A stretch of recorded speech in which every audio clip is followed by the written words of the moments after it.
Estamos de volta aqui para o segundo bloco. E você que está chegando agora de frente para a telinha, nós estamos aqui fazendo uma discussão, né, sobre o Dia Nacional da Consciência Negra, os avanços, né, do movimento negro no Brasil.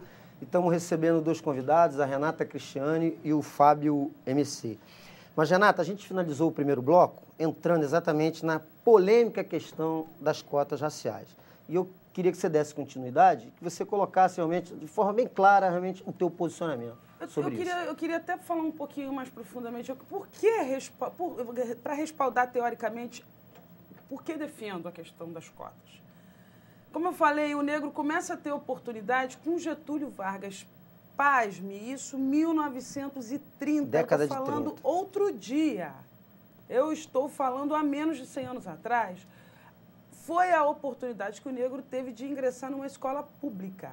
Em 1930, Getúlio Vargas decretou que o negro poderia também estudar nas escolas públicas, porque até 1929, a lei dizia o seguinte, que o ingresso para escolas públicas era extremamente proibido para negros e portadores de doenças infecto-contagiosas.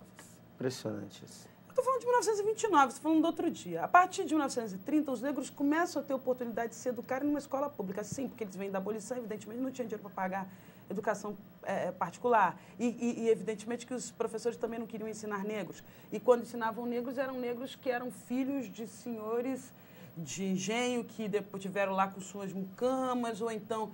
Enfim, aquela situação toda de miscigenação meio na clandestinidade. As relações acabam indo para o campo da exceção. Não da exceção, muito bem, obrigada, Fábio, por me ajudar nesse sentido. Então, a partir de 1930 para 2009, a gente corrigir essa desigualdade educacional não é possível se não tiver um dispositivo que proporcione esse avanço.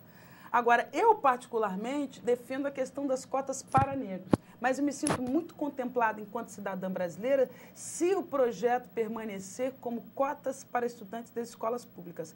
Eu fui, abrangendo também um outro segmento. Eu fui e sou professora de escola pública e sei, por experiência própria, que quando você entra numa sala de aula, você tem ali a maioria esmagadora de crianças negras, pardas ou afro-brasileiras. Então, a gente está satisfeito com isso.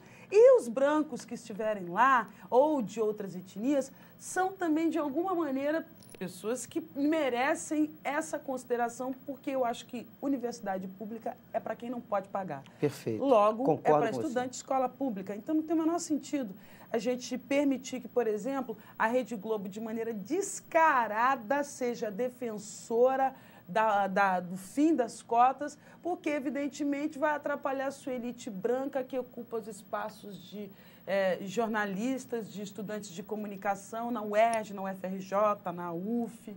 E aí, poxa, você já paga que nem o Pedro Bial, que estudou a vida inteira no Santo Inácio, que tem uma mensalidade de R$ 1.500. Vai para a PUC, que é uma universidade fantástica, que tem uma mensalidade também de R$ 1.500. Quem não pode ir para a PUC somos nós, negros, que a mãe é analfabeta, que não conhece o pai, que teve a vida inteira estudou em escola pública, que teve que trabalhar o dia inteiro para pagar a faculdade de noite. Isso aqui não tem o menor sentido, a menor lógica, para depois, quando consegue concluir o seu curso e disputar o mercado de trabalho com um currículo que fala de uma universidade desprestigiada, em detrimento daquele fulano da elite que mora na Zona Sul, que papai bancou a vida inteira, foi educado no Todinho, aí estudou no Santo Inácio, depois fez curso pré-vestibular no Bahiense. Milagre, passou na universidade. É claro, né? Tem obrigação, né? O motorista ainda ia buscar e levar. Como assim? Teve todo o caminho facilitado, todas as condições favoráveis. Então, eu acho que ninguém está falando aqui disso se tornar uma regra. Não, a gente está falando de um dispositivo para corrigir uma desigualdade educacional que é latente. A gente sabe hoje, através das pesquisas, que menos de 2% dos estudantes universitários são negros. Isso significa que o negro tem dificuldade tremenda de acessar o ensino superior. E mais ainda, agora, o que deu uma corrigida nessa situação foram as cotas. Uma brilhante iniciativa do governo Garotinho de levar as cotas para a UERJ, e isso deu continuidade para outras universidades e outros estados. A gente não pode deixar de negar que o Garotinho acertou nesse quesito, outros ele fez uma porcaria tremenda, mas nesse especificamente ele acertou. Então, eu acho que a gente tem que parar para analisar isso desse ponto de vista.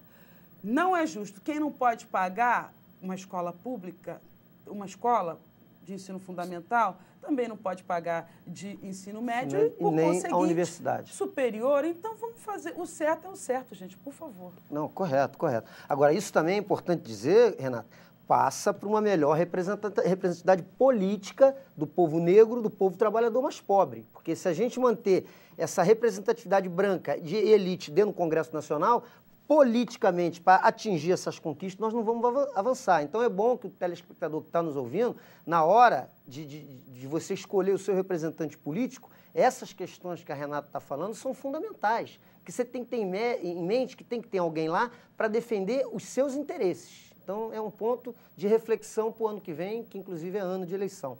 Fábio, queria ouvir a sua opinião sobre as cotas também. Quando a gente começa a discutir sobre cotas, eu particularmente, e é uma discussão de movimento negro, de militância, a gente está sempre viajando e discutindo, eu acho que discutir cotas, para mim, está superado. A partir do momento que 65% de universidades públicas do Brasil adotaram o sistema de cotas. Correto. Quer dizer, a coisa já está acontecendo já há algum tempo. Eu acho que a gente tem que começar a discutir os resultados das cotas, como que os cotistas estão se saindo dentro da universidade. E tem uma coisa importante, outro dado importante, que os cotistas, eles têm notas melhores do que os não cotistas. É um dado importante que você está dando. Isso aí é um dado importante. As pesquisas mostram que os cotistas têm um aproveitamento melhor. Exatamente. E é importante também considerar, se você me permite, rapidinho para destacar, a questão das cotas tem que ter uma pontuação mínima. Se não fizer aquela pontuação mínima, ele não passa. Eu ia tocar esse assunto. Então, uma coisa importante para se colocar, Cláudio, é o seguinte, pegando um aspecto da falácia, a contra-argumentação das cotas. Dizem que nós copiamos os Estados Unidos. Na verdade, nos Estados Unidos, a cota foi abolida em 1976. Na verdade, os Estados Unidos existem sistemas de bônus, ou seja, se você vem de oriundo de uma classe popular, ou se você tiver uma renda baixa, você ganha um bônus específico para entrar numa universidade. Que é diferente do projeto aqui. E, na verdade, algumas universidades, no caso a Unicamp, ele adota o sistema de bônus, adota o sistema de bônus. Ou seja, a ação afirmativa para acesso à universidade não é necessariamente cotas. Quer dizer, cotas o que se coloca é o aspecto mais radical e depende da localidade. No caso do Rio de Janeiro, é necessário as cotas pela a questão do povo negro do Rio de Janeiro, a acessibilidade à escola, a questão da questão das favelas e tudo isso, eu acho. E tem outra coisa que também que a gente parte para a Constituição, a questão da igualdade formal e igualdade material. Quer dizer, você tem a igualdade formal, que todos estão iguais perante a lei, e tem a igualdade material, que todo mundo tem que ter as mesmas condições de moradia, de saúde, de educação. Não existe. No Brasil nunca foi assim. E a partir do momento que o Brasil nunca foi assim, e o Brasil reconheceu isso em 2001, na Conferência de Intolerância, de Xenofobia, que aconteceu na África do Sul, em Durban, na África do Sul, e assinou lá o documento que ia se prontificar a fazer políticas públicas para pegar essa população desfavorecida, ou seja, as cotas nada mais é que uma obrigação do poder público, obrigação do Estado. E aqui vocês atribuem que determinados segmentos do movimento negro se posicionem contra as cotas. A que vocês atribuem essa divergência? Que a gente sabe que existe, né? Podem até ser grupos minoritários dentro do movimento negro, mas existem alguns que defendem